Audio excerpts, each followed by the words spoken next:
So recently while I was at work, I overheard people talking about Darth Vader and they were asking each other, is Vader actually an evil villain? Sometimes I just like to sit back and watch or sit back and listen to people talk about Star Wars in general and not actually involve myself. Sometimes I'll even come in and act like I don't have any kind of clue about Star Wars whatsoever so I can hear their perspective. And sometimes I'll drop a little bit of bombs in there or drop a little bit of truth in there and then I'll just leave it at that. I'm never one of the people who actually likes to sit back and argue about certain subjects unless it actually is a debate.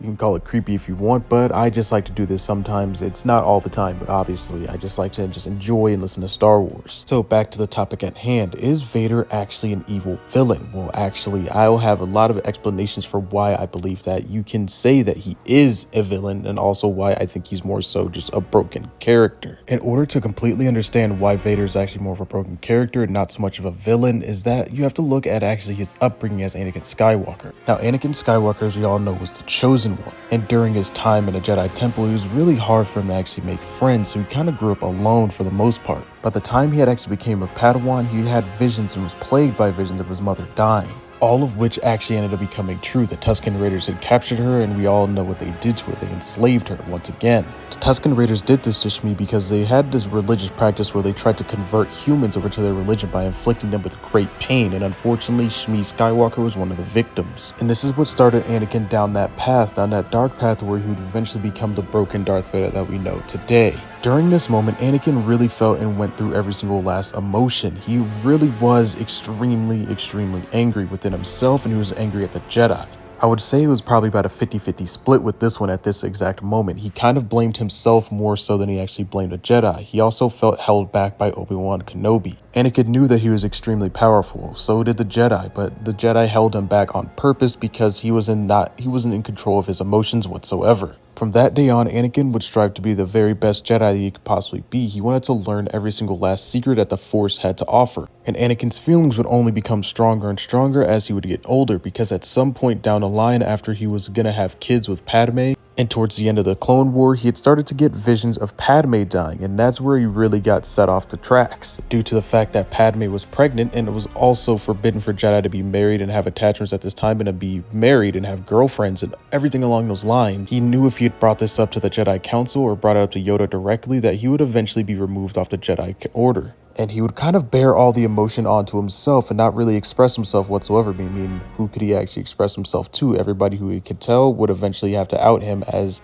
he had a wife. At this time, Palpatine had grew closer and closer to Anakin Skywalker, as Palpatine was seen more as a father figure by Anakin, which Anakin only had for a brief time in his life with Qui-Gon Jinn. Only this time, Palpatine would sow the seeds of darkness within the young Anakin Skywalker, promising him that there'd be ways to actually save his wife Padme from dying, in which he actually had no way of saving Padme from dying. It was all just a theory at this point, which we all know nowadays would have probably been seen as a form of essence transfer coming from Palpatine, but as we all know, Palpatine only did this to get Anakin underneath his wing. He had no intention of saving Padme. He wanted Anakin to feel every single last emotion because it would only make him a stronger dark side wielder. As we all know, the dark side actually feeds upon one's pain and one's misery. It actually feeds on their anguish and makes them more powerful within the dark side of the Force. By the time that Anakin had actually pledged himself to become the next apprentice of Palpatine, he was fully broken at this point. He had just betrayed the Jedi and also had just took out Mace Windu with the help of Palpatine, of course. Anakin was fully ready to submit to the dark side of the Force if it meant that he would be able to have a chance to save Padme, and that's all he really cared about at this point. But at the same exact time, he also knew that Palpatine was pure evil. He knew that at the end of the day, the last person that would be standing in his way to achieve the dream that he wanted was actually Palpatine, which is such as the Sith way, the rule of two. With all Darksiders, eventually the young apprentice would eventually try to overthrow their master. In fact, in the Revenge of the Sith game, it was actually revealed that Anakin already had plans to overthrow Palpatine right after he defeated Obi-Wan on Mustafar. But with all this being said, you may be asking yourself, how does this lead to Anakin actually being a broken character? Well, you have to think of the sequence of events that took place after he became Darth Vader officially and had pledged himself to become the apprentice of Palpatine. Anakin already knew that he had messed up by helping Palpatine take out Mace Windu, but he had already committed to this dark side path, so he could kind of rolled with it. But during this entire time, Anakin was still confused and full of conflict within his body, within his mind. Every single action he had taken ever since becoming Darth Vader only pushed him deeper and deeper into the dark side of the Force, in which he felt fully. He was willing to go through all this just to save Padme. He actually didn't want to do any of this stuff. He was only doing it